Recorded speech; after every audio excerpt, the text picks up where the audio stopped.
Suamiku melarangku datang ke rumah baru yang baru saja kulunasi. Katanya, ibu malu punya menantu sepertiku. Kubalas, baiklah, dan ku telepon notaris membatalkan pembayaran. Saat mereka pamer pada tamu, rumah itu mendadak disita kembali. Sebelum ceritanya dimulai, silakan tulis di kolom komentar dari daerah mana saja teman-teman yang menonton cerita ini. Jangan lupa like dan subscribe agar channel ini bisa semakin berkembang dan bisa mempersembahkan cerita yang lebih menarik lagi. AC di ruangan VIP bank ini terasa begitu dingin, menusuk hingga ke tulang sumsum, atau mungkin itu hanya perasaanku saja. Di hadapanku, di atas meja mahoni yang mengkilap, tergeletak sebuah tablet digital dan tumpukan berkas yang nilainya setara dengan 10 tahun kerja kerasku tanpa henti. Silakan, Ibu Arini. Ini tahap terakhir verifikasi untuk pelunasan properti di kawasan Bukit Golf, ujar Pak Hendra, notaris senior yang sudah lama menangani urusan kantor tempatku bekerja. Suaranya lembut, namun matanya menatapku dengan sorot yang sulit kuartikan. Ada simpati di sana, atau mungkin rasa heran. Aku menghela napas panjang, menatap nominal angka yang tertera di layar. 9 digit angka 0 berderet rapi di belakang angka utama yang cukup fantastis. Itu adalah seluruh tabungan pribadiku, bonus tahunan, dan hasil investasi saham yang kumpulkan sedikit demi sedikit. Hari ini, semuanya akan lenyap dalam satu kali ketukan jari demi sebuah rumah mewah. Bukan untukku, melainkan untuk mertuaku. Di sampingku, Arya, suamiku, duduk dengan gelisah. Kakinya mengetuk-ngetuk lantai marmer dengan irama yang tak sabaran. Ia tidak menatapku. Matanya justru berbinar menatap brosur rumah mewah itu, seolah ia sudah membayangkan dirinya berdiri di balkon sambil melambaikan tangan layaknya raja. Ayo, Rin. Tunggu apa lagi? Ibu sudah telepon terus nih. Nanyain kapan kuncinya bisa diambil. Desak Arya setengah berbisik. Tangannya menyenggol si kuku kasar. Tidak ada ucapan terima kasih. Tidak ada genggaman tangan yang menenangkan. Hanya desakan. Sebentar, Mas. Aku baca dulu klausulnya. Jawabku pelan. Ah, kamu ini ribet banget. Kan sudah dicek sama Pak Hendra. Tinggal tanda tangan saja susah amat. Gerutunya lagi, kali ini dengan nada yang lebih ketus. Ingat, Rin. Ini demi ibu. Kamu mau kan dianggap menantu berbakti? Selama ini ibu selalu bilang kamu kaku, pelit, dan perhitungan. Ini kesempatan kamu buat buktiin kalau kamu itu istri yang baik. Kata-kata itu bagaikan jarum halus yang ditusukkan tepat ke ulu hatiku. Menantu berbakti. 2 kata yang menjadi penjara bagiku selama 5 tahun pernikahan ini. Apapun yang kulakukan tak pernah cukup. Aku bekerja keras, naik jabatan menjadi direktur keuangan di sebuah perusahaan multinasional, tapi di mata ibu mertuaku, Bu Ratna, aku hanyalah wanita yang kurang luwes, karena tidak bisa menemaninya arisan setiap hari Selasa atau belanja tas bermerek di hari Kamis. Pak Hendra berdeham pelan, memecah ketegangan. Maaf menyela, Pak Arya, Bu Arini. Terkait sertifikat kepemilikan. Sesuai prosedur standar perbankan untuk nilai transaksi sebesar ini, biasanya sertifikat akan diatasnamakan pembayar utama, yaitu Ibu Arini Wijaya. Apakah ini disetujui? Tangan Arya langsung menyambar udara, memotong ucapan notaris itu dengan cepat. Oh, tidak bisa, Pak. Sertifikat harus atas nama ibu saya, Ratna Juwita. Itu sudah kesepakatan keluarga. Pak Hendra menaikkan alisnya, menatapku meminta konfirmasi. Bu Arini, dana ini 100% berasal dari rekening pribadi ibu. Secara hukum, ibu yang berhak. Jika diatasnamakan pihak ketiga, ini akan dianggap hibah murni dan pajaknya akan berbeda. Selain itu, risiko hukumnya. Pak Hendra, potong Arya lagi dengan nada tinggi, wajahnya memerah. Saya ini suaminya. Keputusan ada di saya sebagai kepala keluarga. Istri saya ikhlas kok. Iya kan, Rin? Kamu nggak mau kan bikin ibu jantungan kalau tahu rumah itu bukan atas nama beliau? Ibu itu gengsinya tinggi, Rin. Tolonglah ngerti sedikit. Aku menatap Arya. Lelaki yang dulu kucintai, kini tampak seperti orang asing yang tamak. Ia menggunakan kesehatan ibunya sebagai senjata. Jika aku menolak, dan Bu Ratna sakit, aku akan menjadi penjahat seumur hidup di keluarga ini. Lakukan saja sesuai permintaan suami saya, Pak, kataku akhirnya. Suaraku terdengar datar, seolah bukan aku yang bicara. Pak Hendra mengangguk perlahan, meski wajahnya menyiratkan ketidaksetujuan. Baiklah. Namun, karena ini menggunakan sistem pembayaran digital terbaru dari perbankan prioritas, mengingat ini adalah transaksi high value, kita akan menggunakan skema smart contract atau sewa beli prioritas untuk 24 jam pertama. Maksudnya apa tuh? Tanya Arya curiga. Ini prosedur keamanan standar untuk mencegah pencucian uang atau penipuan, Pak Arya. Jelas Pak Hendra tenang, meski aku menangkap kedipan kecil di matanya yang tertuju padaku. Dana Bu Arini akan ditahan di sistem escrow selama 24 jam. Transaksi baru dianggap final dan sah secara hukum besok, setelah kunci digital diaktifkan langsung di lokasi rumah oleh pembayar utama. Arya mengibaskan tangannya tak peduli. Ah, teknis banget. Yang penting hari ini kuncinya bisa dibawa, kan?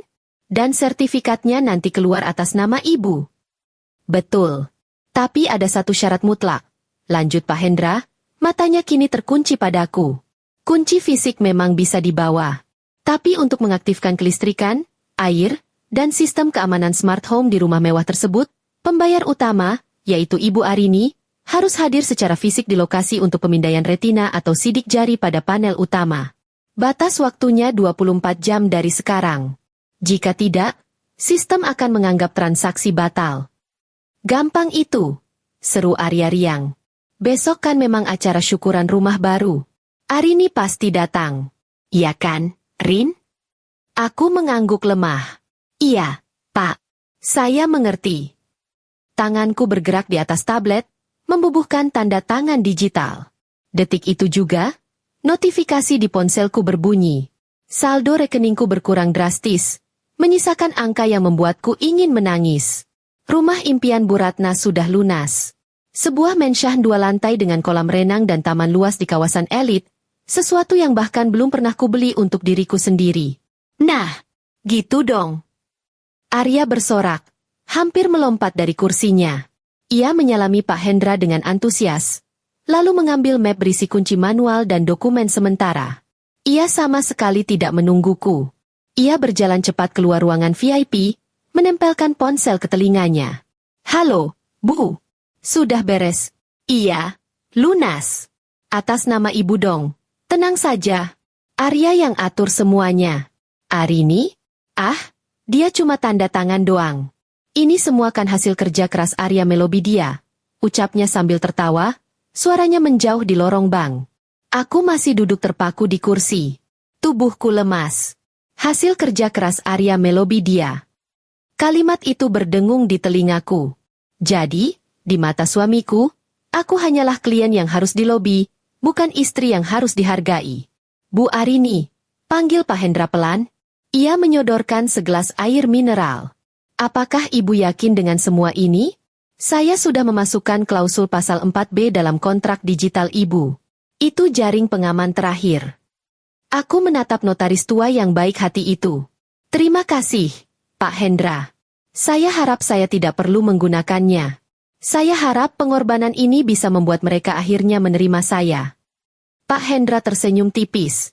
Senyum yang mengandung rasa kasihan. Semoga, Bu.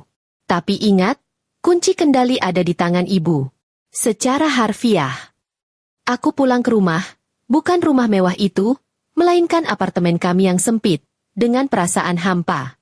Arya tidak pulang bersamaku. Ia langsung meluncur ke rumah baru untuk inspeksi bersama ibunya. Aku naik taksi online sendirian, menatap jalanan Jakarta yang macet dengan pandangan kosong. Sesampainya di apartemen, suasana sepi menyambutku. Aku meletakkan tasku di sofa dan berjalan menuju meja makan untuk mengambil air minum. Di sana, di atas meja kaca, tergeletak sebuah amplop tebal berwarna emas dengan pita merah marun. Terlihat sangat elegan dan mahal. Itu adalah undangan fisik untuk acara syukuran rumah baru besok. Rupanya Arya lupa membawanya. Atau mungkin sengaja ditinggal. Dengan tangan gemetar, aku membuka amplop itu. Kertasnya tebal dan bertekstur. Tulisannya dicetak dengan tinta emas timbul.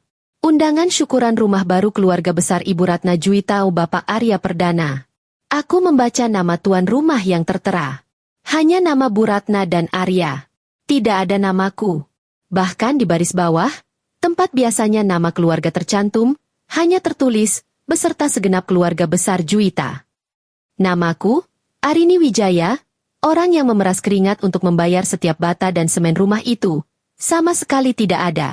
Tidak sebagai tuan rumah, tidak sebagai istri, bahkan tidak disebut sebagai pendamping. Mataku memanas. Dadaku sesak. Aku membalik kartu undangan itu, berharap ada kesalahan cetak. Tapi tidak ada. Undangan itu sempurna, indah, dan menyakitkan. Ponselku bergetar. Sebuah foto masuk ke grup WhatsApp keluarga, di mana aku juga ada di dalamnya tapi jarang dianggap. Foto Arya dan Bu Ratna sedang selfie di depan pintu gerbang rumah mewah itu. Wajah mereka berseri-seri. Caption dari Bu Ratna, "Alhamdulillah, akhirnya punya istana masa tua berkat anak lanangku yang hebat, Arya. Terima kasih ya Allah sudah dikasih anak yang sukses dan berbakti. Rumah ini bukti kesuksesan anakku." Aku membaca pesan itu berulang-ulang. Anak lanangku yang hebat, anakku yang sukses. Tidak ada satu kata pun tentang Arini. Air mataku menetes, jatuh membasahi undangan emas di tanganku. Aku meremas ujung meja makan kuat-kuat hingga buku-buku jariku memutih. Malam itu, aku tidur di sofa dengan pakaian kerja yang masih melekat, memeluk undangan yang tidak mencantumkan namaku, berharap ini hanyalah mimpi buruk yang akan berakhir saat matahari terbit. Namun, aku salah. Mimpi buruk yang sebenarnya baru akan dimulai besok pagi. Sinar matahari pagi menerobos masuk melalui celah tirai apartemen, membangunkanku dari tidur yang tidak nyenyak. Kepalaku terasa berat, mataku bengkak sisa tangis semalam. Namun, saat melihat jam dinding menunjukkan pukul 7 pagi, instingku sebagai wanita yang terbiasa disiplin langsung mengambil alih. Hari ini adalah hari syukuran. Meskipun namaku tidak ada di undangan, meskipun hatiku hancur membaca pesan di grup keluarga, aku masih memiliki setitik harapan bodoh. Mungkin ini hanya kesalahpahaman. Mungkin Arya lupa mencantumkan namaku karena terburu-buru. Mungkin, jika aku datang dengan penampilan terbaikku, mendampingi Arya, dan bersikap ramah pada semua tamu, Bu Ratna akhirnya akan memperkenalkan aku. Ini Arini, menantuku yang hebat. Dia yang membelikan rumah ini. Harapan itu konyol, aku tahu. Tapi itulah satu-satunya yang membuatku sanggup bangkit dari sofa. Aku mandi air hangat, mencoba meluruhkan pegal di tubuh dan rasa sakit di hati. Setelah itu, aku duduk di depan meja rias. Aku mengeluarkan gaun terbaikku. Sebuah gaun sutra berwarna biru dongker yang elegan dan sopan. Aku juga mengeluarkan satu set perhiasan berlian, anting dan kalung sederhana namun berkelas, yang kubeli dengan bonus tahun lalu. Aku merias wajahku dengan hati-hati.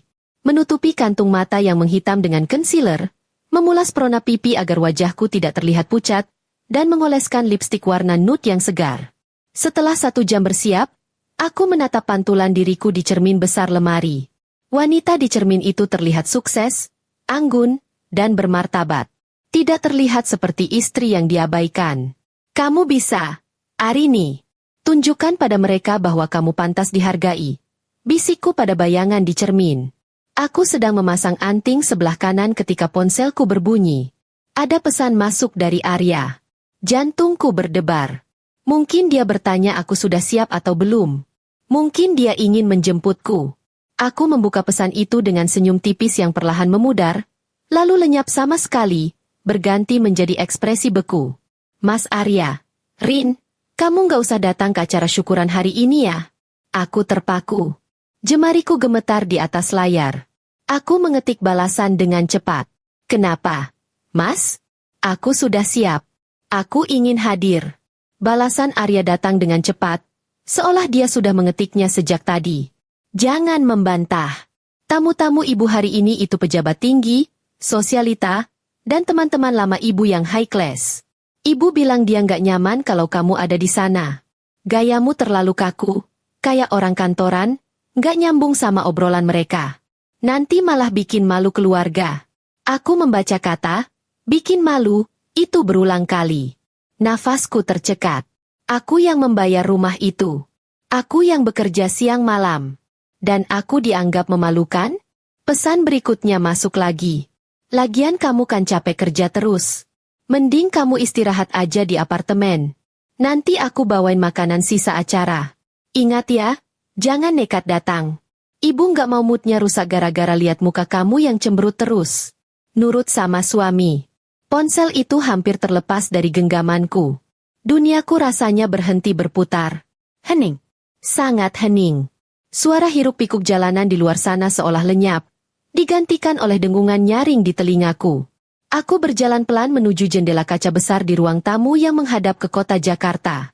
Aku melihat pantulan diriku di kaca itu. Gaun sutra mahal, riasan wajah sempurna, rambut yang sudah ditata rapi. Untuk siapa aku berdandan? Untuk suami yang menganggapku aib? Untuk ibu mertua yang memeras hartaku tapi membuang keberadaanku? Selama 5 tahun ini, aku selalu mengalah. Aku diam saat Bu Ratna mengkritik masakanku. Aku diam saat Arya meminjam uang yang tak pernah dikembalikan. Aku diam saat mereka merendahkan pekerjaanku sebagai wanita karir dan membandingkanku dengan istri-istri teman Arya yang cuma di rumah tapi cantik. Aku selalu berpikir, jika aku memberi lebih banyak, jika aku lebih sabar, jika aku lebih sukses, mereka akan melihatku. Tapi hari ini, di depan kaca jendela ini, aku sadar. Mereka tidak buta. Mereka melihatku dengan sangat jelas. Mereka melihatku sebagai dompet. Sebagai ATM berjalan yang tidak punya perasaan. Dan dompet tidak perlu diundang ke pesta. Dompet hanya perlu diambil isinya. Lalu ditaruh kembali di saku gelap. Mending kamu istirahat aja. Bikin malu. Nanti aku bawain makanan sisa. Kalimat-kalimat Arya terngiang. Tapi anehnya, kali ini tidak membuatku menangis. Rasa sakit yang tadi menusuk-nusuk kini perlahan membeku. Berubah menjadi gumpalan es yang dingin dan keras di dadaku. Aku menatap mataku sendiri di pantulan kaca. Mata itu tidak lagi menyedihkan. Mata itu kini tajam, dingin, dan penuh perhitungan. Baiklah, Mas, bisikku lirih pada bayanganku sendiri. Kalau aku tidak selevel dengan tamumu, maka uangku juga tidak selevel dengan rumahmu. Aku berbalik dari jendela. Dengan gerakan tenang, aku melepas anting berlian di telingaku dan meletakkannya di meja. Aku mengambil tisu basah. Lalu dengan gerakan kasar dan tanpa ragu, aku menghapus riasan di wajahku. Lipstik mahal itu luntur, bedak itu terhapus, menampilkan wajah asliku yang lelah namun kini dipenuhi tekad yang membara. Aku tidak butuh gaun ini. Aku tidak butuh pengakuan mereka. Aku mengambil ponselku, mencari nomor kontak yang kemarin kusimpan. Pak Hendra Notaris. Aku menekan tombol panggil. Nada sambung terdengar 2 kali sebelum suara berat Pak Hendra menyapa. Halo? Selamat pagi, Bu Arini. Ada yang bisa saya bantu? Bukankah hari ini acara syukuran? Tanya Pak Hendra dengan nada sopan. Aku menarik napas panjang, mengisi paru-paruku dengan keberanian yang baru. Suaraku terdengar tenang, sangat tenang, bahkan membuatku sendiri terkejut. Selamat pagi, Pak Hendra. Maaf mengganggu di hari libur. Saya ingin bicara soal transaksi rumah di Bukit Golf kemarin. Iya, Bu? Apakah Ibu sudah di lokasi untuk aktivasi kunci digital? Batas waktunya tinggal 4 jam lagi sebelum sistem otomatis membatalkan. Aku tersenyum miring. Senyum yang getir. Saya dilarang datang, Pak. Suami saya bilang saya tidak pantas berada di sana. Hening sejenak di ujung telepon. Aku bisa mendengar Pak Hendra menghela napas prihatin. Ya Tuhan. Bu Arini, saya? Tidak perlu kasihan, Pak, potongku tegas. Saya menelepon bukan untuk curhat. Saya menelepon untuk menggunakan hak saya. Aku menjeda sebentar, membiarkan kata-kataku meresap. Pak Hendra, tolong aktifkan pasal 4B, pembatalan sepihak. Karena saya, sebagai pembayar utama, berhalangan hadir untuk verifikasi biometrik akibat halangan dari pihak keluarga penerima manfaat, saya menyatakan transaksi ini batal. Bu Arini. Suara Pak Hendra terdengar kaget tapi juga ada nada kekaguman. Ibu yakin? Jika pasal ini diaktifkan, sistem perbankan akan langsung menarik kembali dana dari rekening penampung pengembang. Status rumah akan kembali menjadi aset pengembang detik ini juga. Dan karena ini sistem otomatis smart contract, tim keamanan aset dari pengembang akan langsung bergerak lokasi untuk pengosongan. Saya sangat yakin, Pak. Jawabku mantap. Tarik semua dana saya. Kembalikan setiap rupiahnya ke rekening saya. dan biarkan sistem bekerja sesuai prosedur. Baik, Bu. Saya proses sekarang. Dalam hitungan menit, uang Ibu akan kembali. Dan, Bu Arini. Ya, Pak. Keputusan yang hebat. Ibu berhak bahagia. Terima kasih, Pak. Aku memutus sambungan telepon. Beberapa detik kemudian, notifikasi aplikasi perbankanku berbunyi. Ping! Dana masuk, IDRX, keterangan, refund transaksi, pembatalan otomatis. Uangku sudah kembali. Utuh. Sementara itu, di rumah mewah sana, pesta pasti sedang berlangsung meriah. Arya dan Bu Ratna pasti sedang tertawa lebar, memamerkan rumah yang mereka pikir sudah menjadi milik mereka. Mereka tidak tahu bahwa bom waktu yang mereka rakit sendiri baru saja meledak. Aku meletakkan ponselku, lalu melangkah menuju kamar tidur. Aku mengganti gaun sutraku dengan piyama yang nyaman. Aku akan memesan makanan enak, menonton film favoritku, dan menunggu kabar kehancuran mereka dari kejauhan. Pembalasan dendam terbaik tidak selalu dengan teriakan marah. Kadang, pembalasan dendam terbaik adalah dengan diam-diam menarik karpet merah yang sedang mereka injak dengan angkuh. Selamat menikmati pesta kalian, gumamku sambil menutup tirai jendela, membuat ruangan menjadi gelap dan sejuk. Nikmatilah selagi bisa, karena sebentar lagi, kalian akan diusir dari istana hayalan itu. Notifikasi di layar ponselku masih menyala terang, menampilkan deretan angka yang baru saja kembali ke rekening pribadiku. Uang itu, hasil kerja kerasku selama bertahun-tahun, keringat, air mata, dan waktu yang hilang, kini utuh kembali. Rasanya aneh. Ada kelegaan yang luar biasa. Seolah beban ribuan ton baru saja diangkat dari pundakku, tapi di saat yang sama, ada rasa perih yang menyayat. Aku meletakkan ponsel itu di atas meja rias, tepat di samping kapas bekas menghapus make-up. Pikiranku melayang kembali ke kejadian 2 hari lalu di kantor notaris Pak Hendra. Momen yang menentukan segalanya. Momen ketika intuisi perempuanku berbisik lebih keras daripada logika cintaku pada Arya. Siang itu, ruangan Pak Hendra berbau aromaterapi lavender yang menenangkan, kontras dengan hatiku yang gelisah. Saat itu, Arya sedang sibuk menelepon ibunya di luar ruangan, meninggalkanku berdua dengan Pak Hendra. Bu Arini, Pak Hendra berkata waktu itu, suaranya rendah dan serius, sambil membetulkan letak kacamata bacanya. Skema pembayaran untuk properti di Bukit Golf ini bukan transaksi biasa.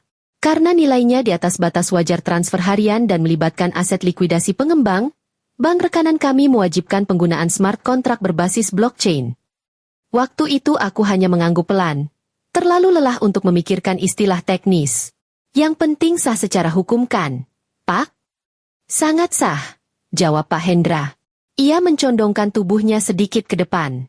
Tapi ada satu fitur keamanan yang disebut sewa beli prioritas atau leasetoun verification.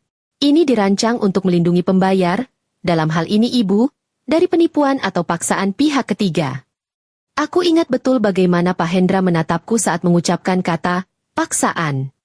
Seolah ia tahu, tanpa perlu kuberitahu, bahwa pembelian ini bukanlah keinginan murniku. Maksudnya bagaimana, Pak? Tanyaku waktu itu. Sederhananya begini, Bu. Uang yang Ibu transfer hari ini statusnya masih dititipkan. Sistem akan menganggap ini sebagai sewa terlebih dahulu.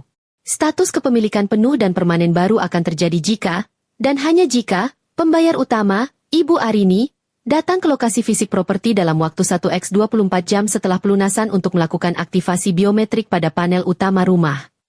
Aktivasi biometrik? Ya. Pindai retina atau sidik jari.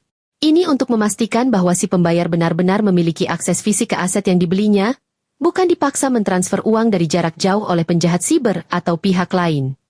Pak Hendra memberi jeda yang penuh arti. Jika dalam 24 jam ibu tidak datang memindai jari ibu di pintu utama rumah itu, sistem otomatis menganggap transaksi gagal. Kontrak batal demi hukum. Uang kembali ke ibu, rumah kembali ke pengembang.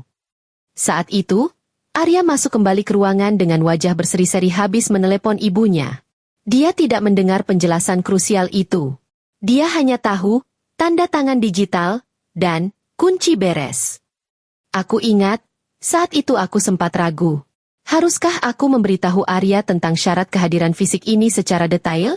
Tapi kemudian, aku melihat Arya menepuk bahu Pak Hendra dengan kasar sambil berkata, "Cepetan dong, Pak. Ibu saya sudah nggak sabar mau pamer ke teman-temannya." Kata, pamer, itu yang membuatku bungkam. Ada bisikan kecil di hatiku saat itu, biarkan saja. Jadikan ini jaring pengamanmu, Arini. Siapa tahu suatu saat kamu butuh tombol darurat. Dan ternyata, suatu saat, itu adalah hari ini.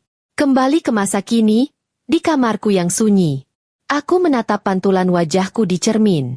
Firasat itu benar. Tuhan, atau mungkin alam semesta, sepertinya sudah mempersiapkan skenario ini untuk menyelamatkanku dari kebodohan seumur hidup. Jika saja Arya tidak mengirim pesan yang melarangku datang, aku pasti sudah berdiri di sana sekarang, memindai jariku, dan menyerahkan aset itu selamanya pada mereka. Kesombongan Aryalah yang justru menyelamatkan hartaku. Aku kembali meraih ponselku. Uang sudah kembali, tapi ini belum aman. Arya punya akses ke akun perbankan bersamaku, dan dia tahu PIN-ku. Meskipun rekening ini atas namaku pribadi, aku tidak mau ambil risiko dia mencoba memanipulasi mobile bankingku saat dia sadar nanti. Dengan jari yang lincah, aku membuka aplikasi investasi yang berbeda, sebuah akun sekuritas yang tidak pernah diketahui Arya. Aku memindahkan seluruh dana pengembalian rumah itu ke dalam instrumen reksadana pasar uang. Prosesnya instan. Sekarang, uang itu terkunci di sistem kustodian yang tidak bisa ditarik lewat ATM manapun, dan butuh verifikasi wajahku untuk pencairannya. Selesai. Hartaku aman. Masa depanku aman. Aku menarik napas panjang, lalu menghembuskannya perlahan. Ada getaran aneh di tanganku. Bukan ketakutan, melainkan adrenalin. Aku baru saja melakukan hal paling berani dalam hidupku. Aku baru saja menyatakan perang terbuka pada suami dan mertuaku, bukan dengan teriakan, tapi dengan sistem perbankan. Tiba-tiba, aku teringat sesuatu. Sebagai pemilik sah, sementara, yang belum dibatalkan aksesnya secara total oleh server pusat, karena biasanya ada delay sistem sekitar 15-30 menit untuk sinkronisasi data smart home, aku masih memiliki akses admin ke aplikasi pengendali rumah itu di tabletku. Dengan terburu-buru, aku menyambar iPad Pro milikku dari dalam tas kerja. Jantungku berdegup kencang saat ikon aplikasi, Grand Estate Smart Living, kutekan. Load. Authenticating user, Arini Wijaya, owner, status, grace period active. Connection established. Layar iPad menyala, menampilkan antarmuka kontrol rumah yang canggih. Dari sini, aku bisa mengatur suhu AC, pencahayaan, musik, hingga melihat kamera CCTV di setiap sudut ruangan. Aku menelan ludah. Tanganku gemetar saat menekan menu, CCTV Live Feed. Di layar tabletku yang jernih, muncullah gambar high definition dari ruang tamu utama rumah mewah di Bukit Golf itu. Pesta sedang berlangsung. Aku bisa melihat mereka. Mereka terlihat begitu bahagia. Begitu pongah. Tanpa sadar, sudut bibirku terangkat membentuk senyum sinis. Aku tidak ada di sana secara fisik, tapi aku melihat semuanya. Aku seperti Tuhan kecil yang sedang menatap semut-semut yang sedang berpesta di atas gula yang sebentar lagi akan disiram air panas. Mari kita lihat seberapa high class pesta kalian, gumamku pelan. Jari telunjukku melayang di atas layar, siap menyaksikan pertunjukan terakhir keluarga suamiku di panggung kemewahan yang fana itu. Ini bukan lagi soal uang. Ini soal harga diri yang sudah terlalu lama diinjak-injak. Dan tombol pembalasan itu ada di ujung jariku. Melalui layar iPad 12 inci itu, aku merasa seolah-olah sedang menonton sebuah film drama satir. Kualitas kamera CCTV di rumah mewah itu sungguh luar biasa. Mampu menangkap detail ekspresi wajah hingga kilau perhiasan para tamu. Fitur audionya pun jernih, membuat suara tawa dan denting gelas terdengar nyata di telingaku yang terpasang earphone. Ruang tamu utama rumah itu, yang luasnya 3 kali lipat apartemenku, dipenuhi dekorasi bunga lili putih yang mahal. Itu bunga kesukaan Bu Ratna. Tentu saja, aku yang membayar vendor dekorasinya minggu lalu.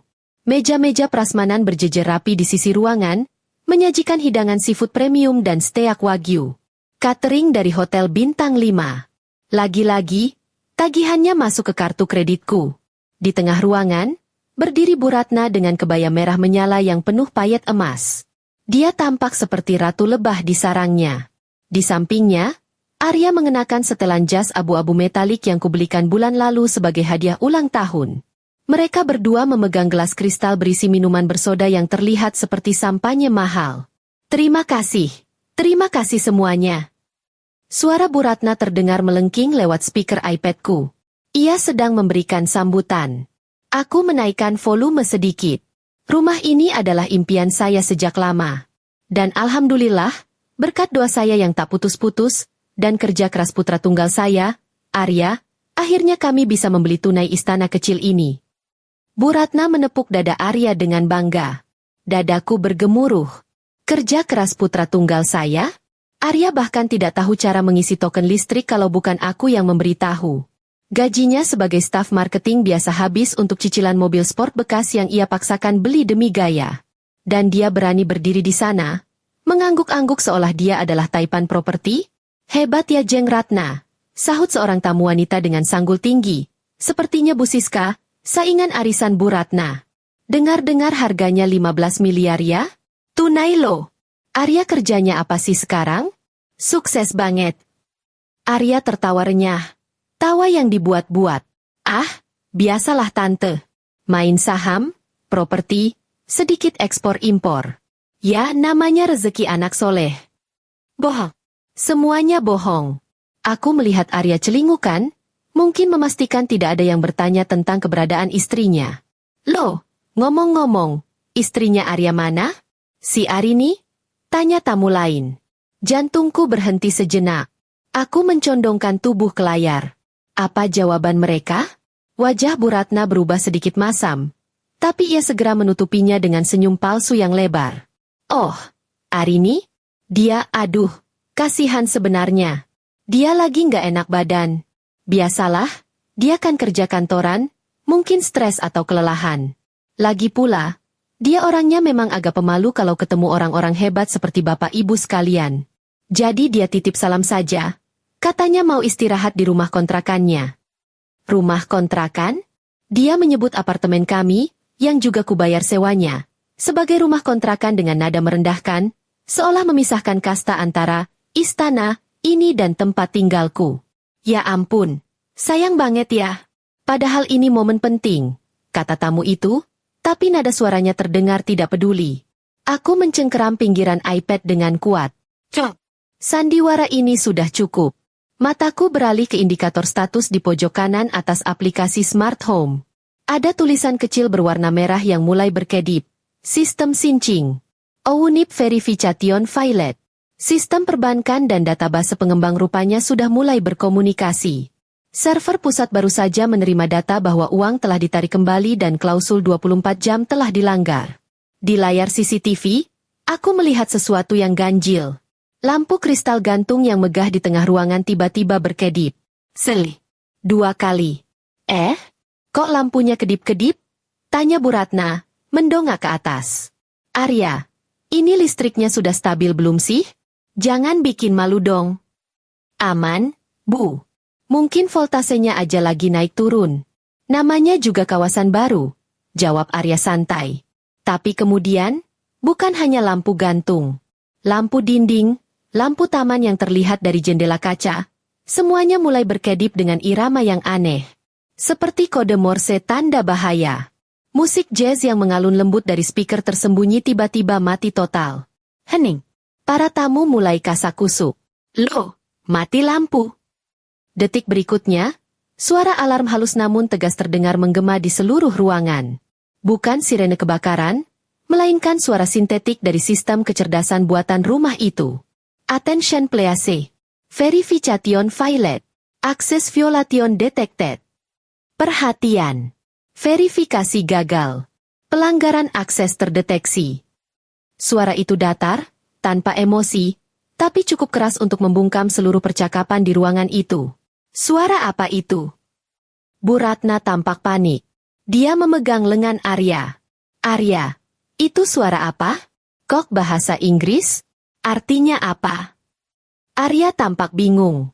Dia mengeluarkan ponselnya, mencoba mengutak-atik aplikasi Smart Home di ponselnya sendiri. Tapi aku tahu, aksesnya pasti sudah dicabut.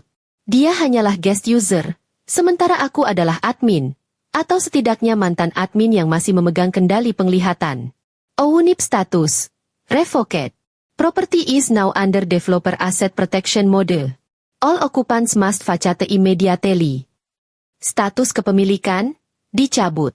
Properti kini dalam mode perlindungan aset pengembang. Semua penghuni harap segera mengosongkan tempat. Wajah Arya memucat. Pucat pasi seperti mayat. Arya, apa maksudnya kepemilikan dicabut? Teriak Bu Ratna. Suaranya mulai histeris. Tamu-tamu undangan mulai mundur perlahan. Saling berbisik dengan tatapan bingung dan curiga. Suasana pesta yang tadinya hangat dan penuh puja-puji, berubah menjadi dingin dan mencekam dalam hitungan detik. Aku melihat Arya berlari ke arah panel dinding, mencoba menekan tombol di sana dengan frustrasi. Nggak mungkin. Ini pasti error. Sistemnya rusak. Tenang semuanya. Tenang. Ini cuma kesalahan teknis. Teriaknya, tapi suaranya bergetar. Keringat dingin mulai bercucuran di pelipisnya. Di layar tabletku, muncul notifikasi pop-up terakhir. Session expired. Admin access terminated by central server. Gambar di layarku membeku. Koneksiku terputus. Aku melepaskan earphone dari telingaku dengan gerakan lambat. Layar menjadi gelap, tapi senyumku semakin lebar. Aku tidak perlu melihat kelanjutannya dari CCTV. Bagian terbaiknya justru bukan apa yang terjadi di dalam, tapi apa yang akan datang dari luar. Aku tahu prosedur pengembang itu. Jika smart kontrak batal karena kegagalan verifikasi, tim keamanan aset yang posisinya hanya 10 menit dari lokasi akan langsung meluncur untuk mengamankan properti dari penghuni ilegal. Mereka tidak akan datang sendirian. Mereka biasanya membawa polisi untuk pendampingan hukum.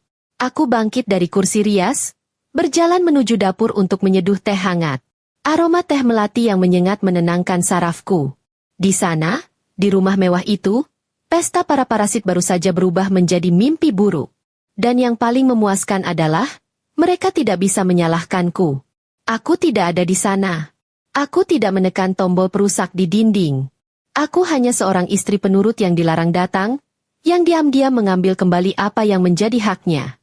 Ponselku mulai bergetar di meja. 1 panggilan. 2 panggilan. Nama di layar, Mas Arya.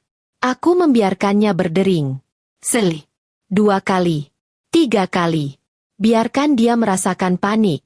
Biarkan dia merasakan bagaimana rasanya diabaikan saat sedang butuh.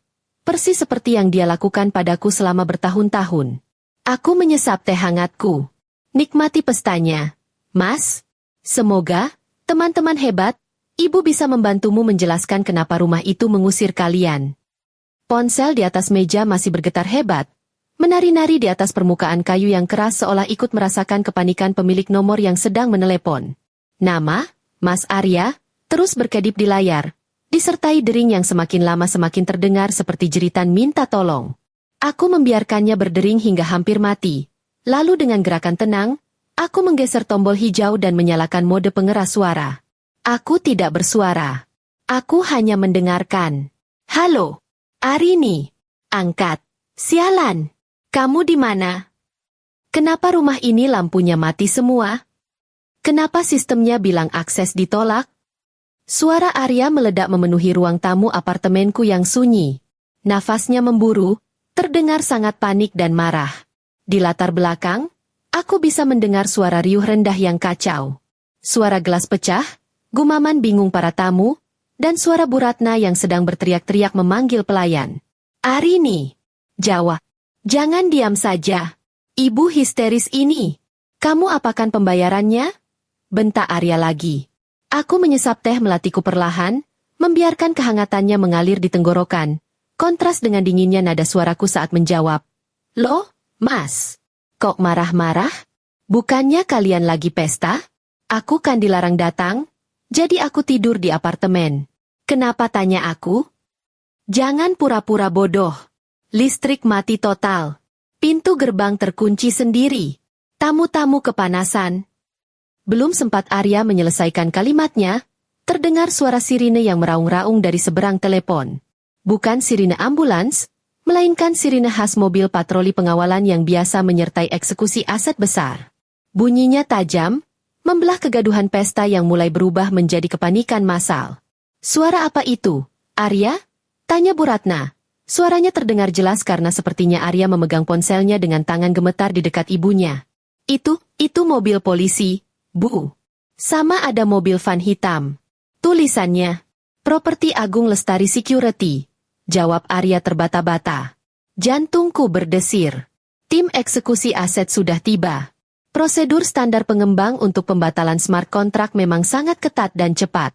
Mereka tidak mau ambil risiko aset mewah ditempati secara ilegal. Apalagi jika deteksi sistem menunjukkan adanya keramaian di lokasi. Dari balik telepon, aku mendengar suara gerbang otomatis yang dibuka paksa secara manual dari luar. Suara besi beradu dengan besi. Lalu langkah kaki berat dari sepatu bot militer yang menghentak lantai marmer teras rumah. Derap langkah itu terdengar banyak. Mungkin ada 5 atau 6 petugas. Selamat siang. Mohon perhatiannya. Sebuah suara berat dan tegas menggema. Sepertinya menggunakan pengeras suara genggam megapone. Musik yang tadinya sudah mati kini tergantikan oleh otoritas yang menakutkan. Kami dari Divisi Pengamanan Aset Properti Agung Lestari. Mohon maaf mengganggu kenyamanan Bapak dan Ibu sekalian. Hei, siapa kalian? Lancang sekali masuk rumah saya. Itu suara Bu Ratna. Melengking, penuh emosi, dan syarat akan kesombongan yang belum juga luntur. Kalian tidak tahu siapa tamu saya di sini? Ada pejabat, ada pengusaha. Keluar kalian atau saya laporkan polisi. Maaf, Ibu, jawab petugas itu dengan nada yang tetap sopan namun dingin, tanpa rasa takut sedikit pun. Kami datang justru dengan pendampingan kepolisian untuk melakukan pengamanan aset. Berdasarkan data sistem pusat kami pada pukul 10 pagi ini, status kepemilikan rumah ini telah batal demi hukum. Hening. Keheningan yang begitu pekat hingga aku bisa mendengar suara nafasku sendiri di apartemen ini. Di ujung sana, ratusan tamu sosialita yang tadinya sibuk memamerkan tas bermerek dan berlian, kini pasti sedang menahan napas, menatap drama memalukan ini dengan mata terbelalak. Batal? Apa maksudmu batal? Anak saya sudah bayar lunas kemarin. Lunas? Tunai? Bu Ratna berteriak histeris. Aku bisa membayangkan wajahnya yang merah padam, bedaknya yang tebal mungkin mulai retak karena kerutan kemarahan. Betul, Pak. Saya sudah transfer. Ada buktinya di notaris.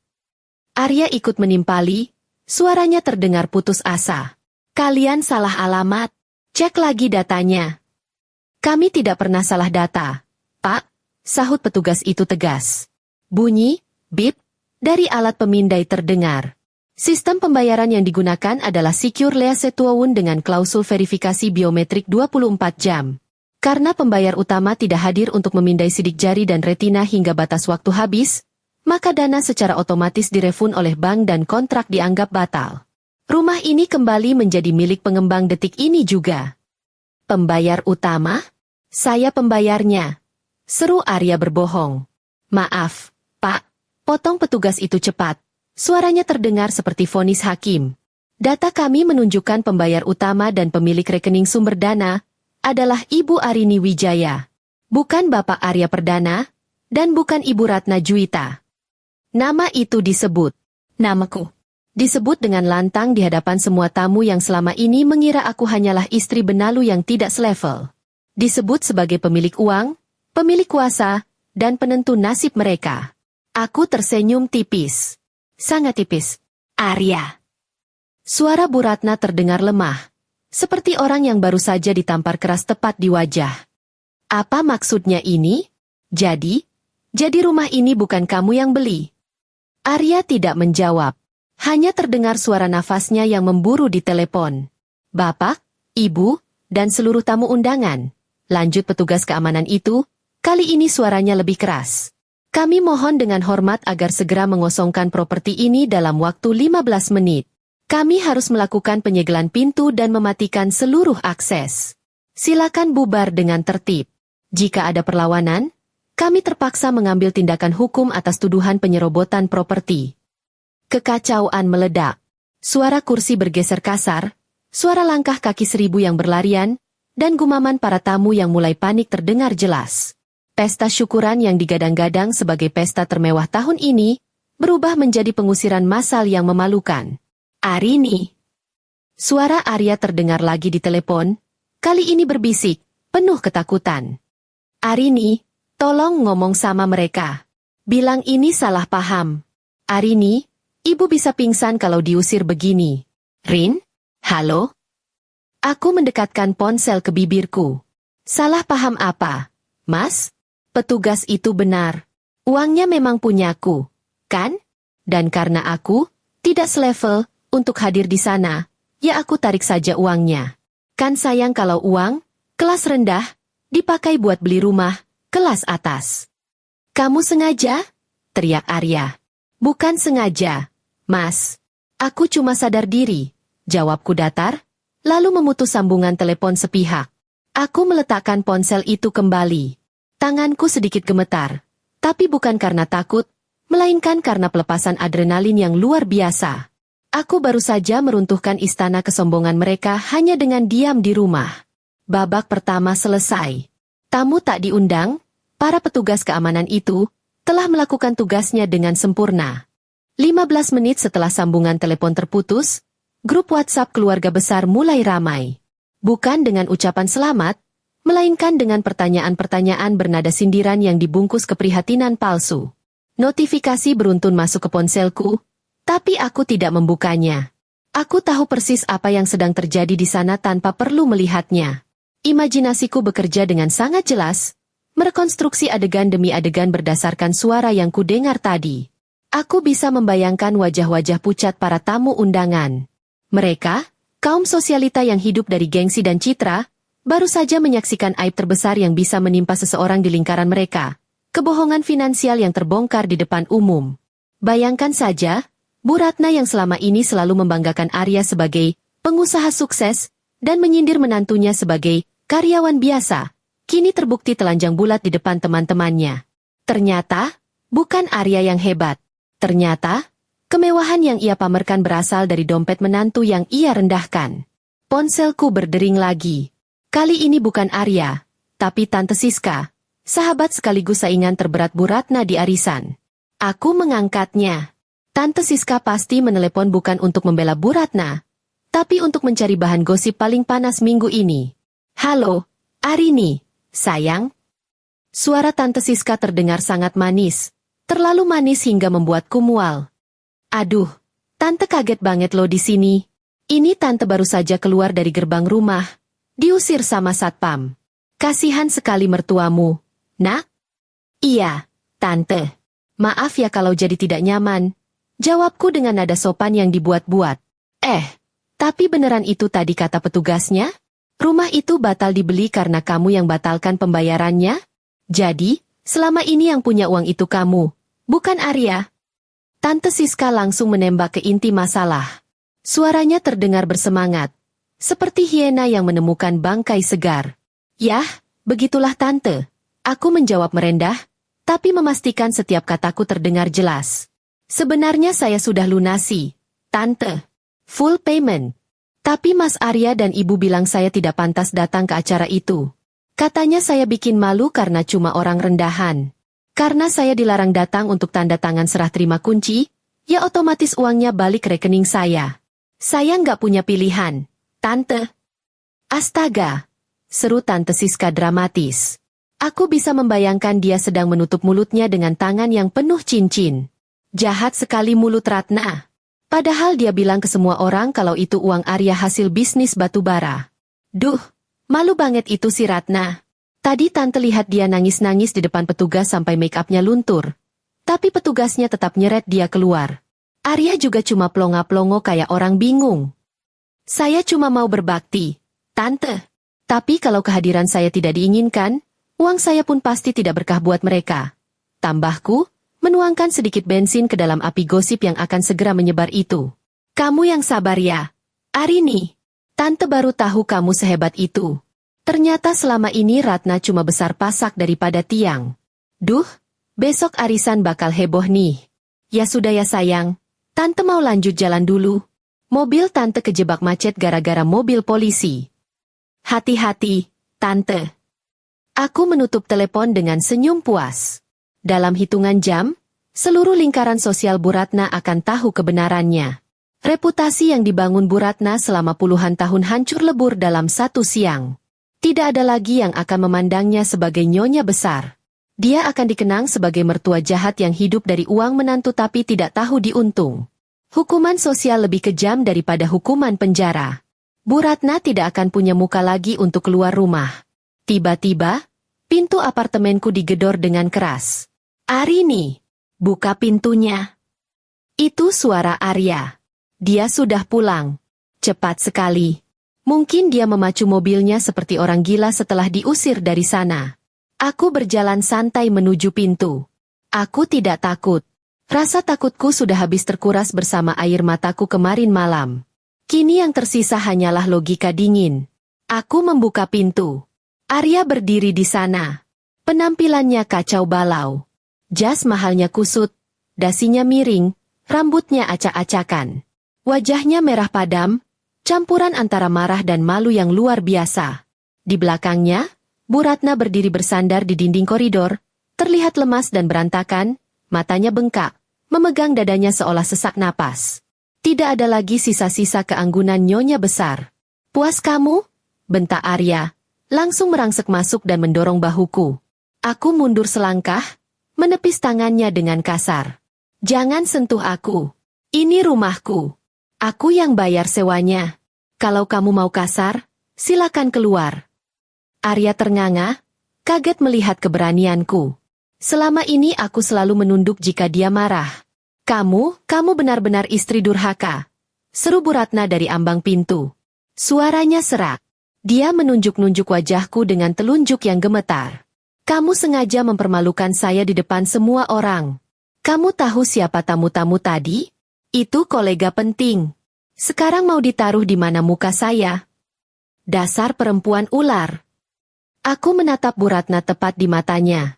Tatapan yang selama 5 tahun ini selalu kuhindari. "Ibu tanya mau ditaruh di mana muka ibu?" Tanyaku pelan tapi tajam. "Mungkin ibu bisa taruh di level yang ibu banggakan itu. Bukannya ibu bilang saya tidak selevel? Nah, sekarang ibu sudah saya bebaskan dari beban punya menantu rendahan yang datang ke rumah mewah ibu. Harusnya ibu senang."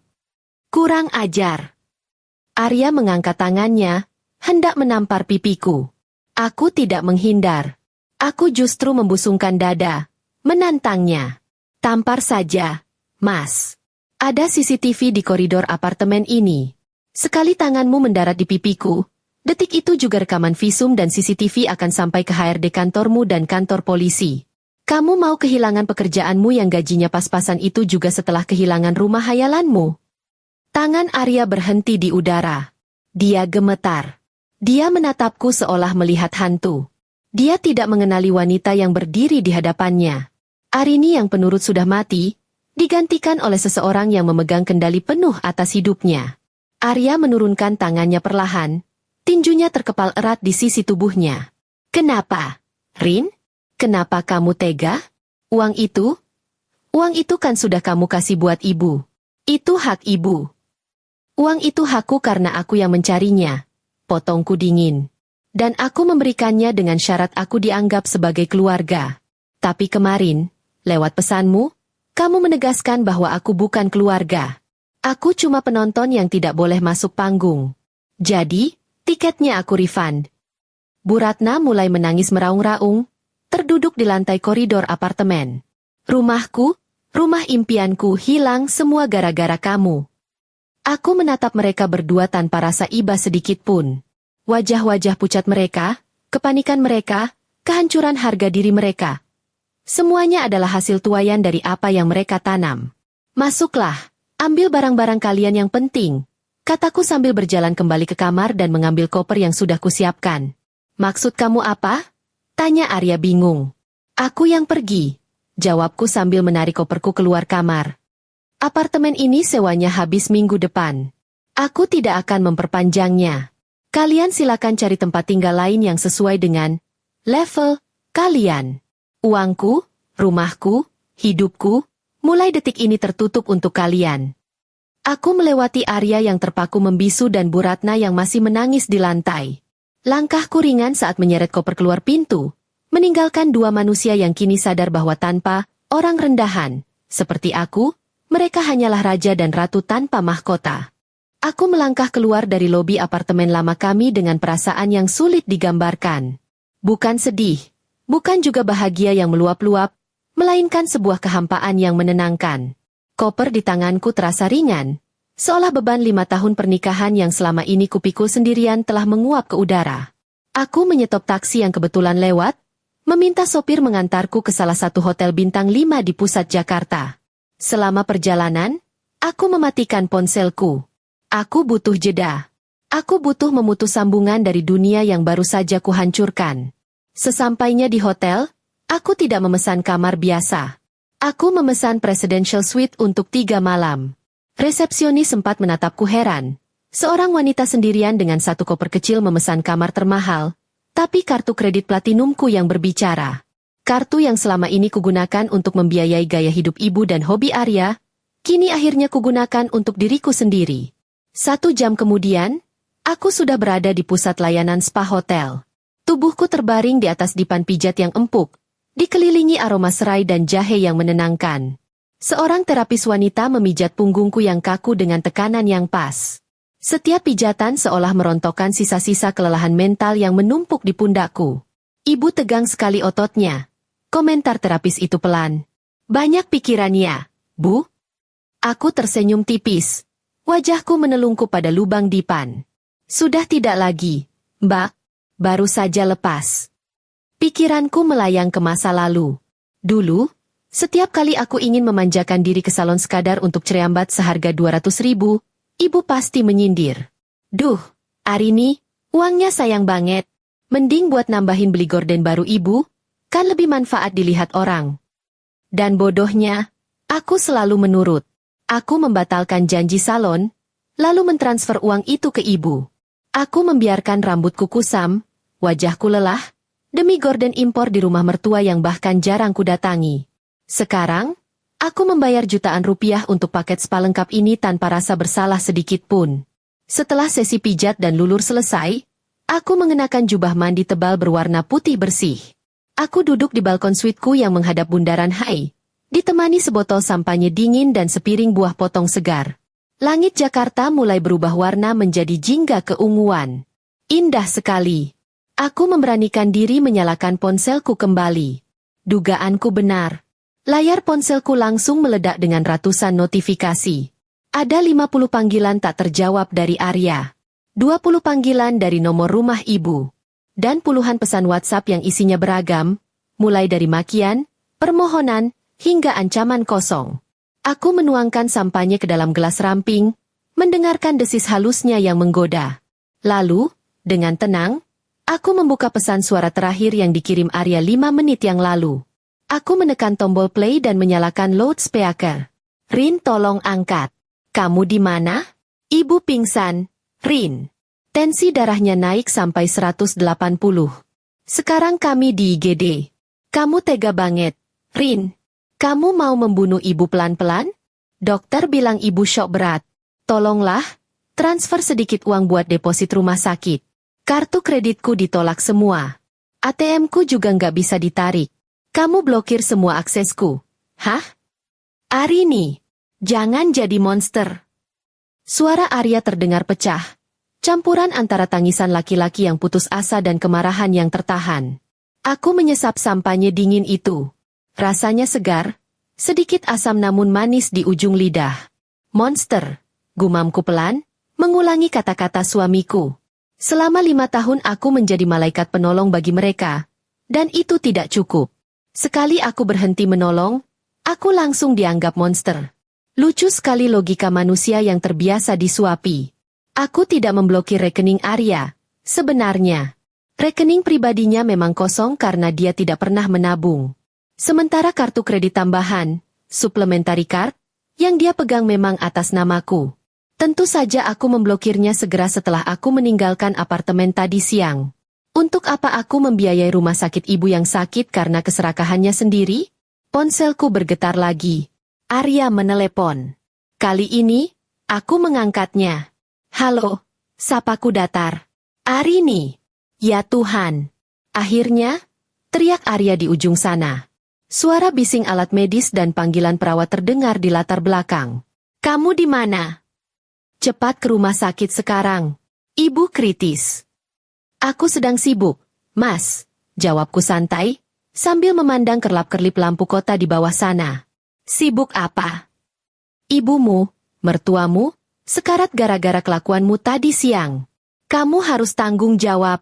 Datang ke sini, bayar administrasinya, dan minta maaf sama ibu begitu dia sadar. Kalau kamu lakukan itu, mungkin aku bisa mempertimbangkan untuk memaafkanmu. Aku tertawa. Tawa yang lepas, renyah, dan tulus. Sudah lama sekali aku tidak tertawa selepas ini. Memaafkan aku? Tanyaku di sela tawa. Mas, kamu sepertinya salah paham dengan situasi kita. Aku tidak butuh maafmu. Dan soal ibu, bukannya Mas Arya dan ibu punya banyak teman level atas?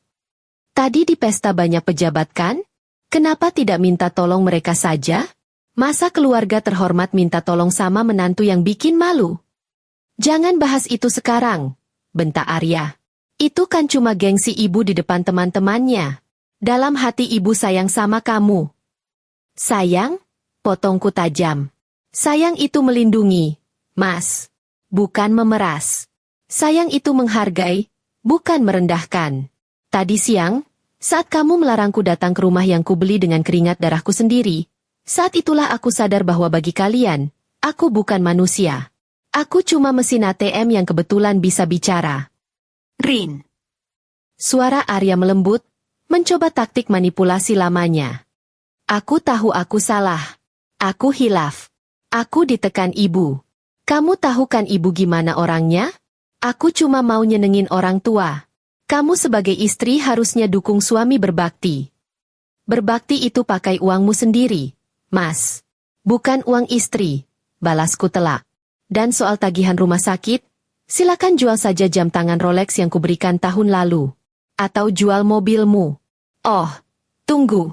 BPKB mobilmu kan sudah kamu gadaikan diam-diam buat judi online bulan lalu? Aku tahu loh, Mas. Aku cuma diam saja selama ini menunggu kapan kamu jujur. Hening. Nafas Arya tercekat. Dia tidak menyangka aku tahu rahasia busuknya itu. Kamu tahu. Aku direktur keuangan, Mas. Aku tahu kemana setiap rupiah lari. Aku tahu segalanya. Aku tahu kamu selingkuh tipis-tipis sama SPG mobil itu.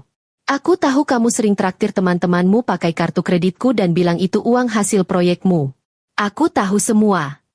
Aku meneguk habis sampanyeku. Jadi, nikmatilah malam ini di IGD, Mas. Rasakan bagaimana rasanya tidak punya sandaran dana darurat. Rasakan paniknya jadi orang biasa yang tidak punya privilege uang istri. Itu pelajaran terakhir dariku. Arini, tunggu. Kita belum selesai. Kamu nggak bisa menceraikan aku. Agamamu. Mas, potongku dingin. Agamaku mengajarkan untuk berbakti pada suami yang memuliakan istrinya. Bukan suami yang menjadikan istrinya sapi perah. Pengacara saya akan menghubungi kamu besok pagi. Siapkan saja alasan terbaikmu di pengadilan. Aku mematikan telepon. Lalu, dengan gerakan mantap, aku memblokir nomor Arya. Memblokir nomor ibu. Memblokir nomor Tante Siska. Malam itu, di kamar hotel yang mewah, aku tidur sangat nyenyak. Tanpa mimpi buruk, tanpa suara dengkuran Arya, dan tanpa beban. Aku seperti terlahir kembali dari abu kemarahan, menjadi sosok baru yang tak tersentuh. 3 minggu telah berlalu sejak insiden, pesta pengusiran, itu. Jakarta masih sama macetnya, tapi hidupku telah berubah 180 derajat. Aku berdiri di balkon lantai 45 sebuah apartemen penthouse di kawasan Kuningan. Ini adalah rumah baruku. Tidak seluas mansyah di Bukit Golf yang batal kubeli, tapi tempat ini jauh lebih berharga. Kenapa? Karena sertifikatnya atas namaku, kuncinya dipegang olehku, dan tidak ada satupun orang yang boleh masuk ke sini tanpa izinku. Dinding kaca apartemen ini memperlihatkan panorama kota yang megah. Di dalam, perabotan bergaya minimalis modern tertata rapi. Tidak ada lagi perabotan ukiran kayu jati berat selera ibu yang dulu memenuhi apartemen lamaku. Di sini, semuanya sesuai seleraku. Sofa abu-abu yang empuk, lukisan abstrak, Dan kitchen set canggih tempat aku bisa memasak untuk diriku sendiri. Bukan memasak rendang 5 kilogram untuk acara arisan ibu. Bel pintu berbunyi. Aku melirik jam dinding. Pukul 10 pagi. Sesuai janji. Aku berjalan membuka pintu. Di sana berdiri Pak Hendra, notaris setiaku, dan seorang pria muda yang kutahu sebagai kurir dokumen pengadilan. Namun, yang membuatku sedikit terkejut adalah sosok di belakang mereka. Arya. Dia tampak berantakan. Berat badannya turun drastis. Wajahnya kusam, matanya cekung dengan lingkaran hitam yang tebal. Kemeja yang dipakainya kusut, kancing atasnya terlepas. Dia terlihat seperti orang yang tidak tidur berhari-hari. Tidak ada lagi jejak Arya yang necis dan sombong. Silakan masuk, Pak Hendra, kataku ramah, sengaja mengabaikan Arya sejenak. Mereka masuk ke ruang tamu penthouseku. Arya melangkah ragu-ragu, matanya menyapu sekeliling ruangan dengan tatapan takjub bercampur iri. Dia melihat marmer Italia di lantai, lampu gantung kristal yang elegan, dan pemandangan kota dari dinding kaca. Duduklah, perintahku singkat. Kami duduk berhadapan. Aku di sofa tunggal, Pak Hendra di tengah, dan Arya di sofa panjang seberangku. Sesuai permintaan Ibu Arini, Pak Hendra membuka percakapan sambil mengeluarkan berkas dari tas kerjanya.